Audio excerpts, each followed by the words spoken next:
আগস্টের পর লুটপাট বন্ধ হলেও অর্থনীতিতে কোনো সংস্কার হয়নি বলে মন্তব্য করেছেন পলিসি এক্সচেঞ্জের নির্বাহী পরিচালক এম মাসরুর রিয়াজ। তিনি জানান, রাজস্ব ও সরকারের ঋণ খাত এখনো ভঙ্গুর অবস্থায় আছে, তেমন কোনো পরিবর্তন হয়নি।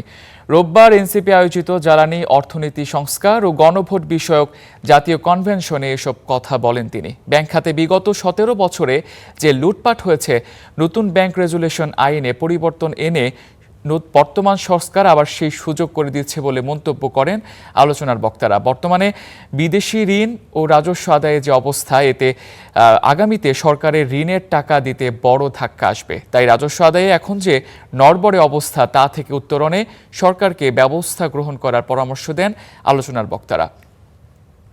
রাষ্ট্রের উন্নয়ন, জনগণের উন্নয়নের বিনিয়োগের জন্য যেখানে প্রয়োজন আমরা পারছি না। সুতরাং এই পুরো জিনিসটাকে একেবারে শূন্য থেকে সংস্কার করতে হবে। রেভিনিউর সংস্কার অনেক আলাপ হয়েছে, কিছু কমিটি হয়েছে, কিন্তু কাজ আমরা এখনো দেখছি না।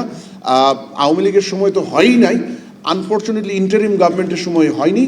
এই সরকার 2 মাস হয়েছে এসছে, মনে হয় কিছু উদ্যোগ নেওয়া যেত। তারপরেও হয়তো আমরা আরও কয়েকটা মাস, রেভিনিউ কমপ্লিকেটেড বিষয়, আরও কয়েকটা মাস হয়তো আমরা সুযোগ দিতে পারবো।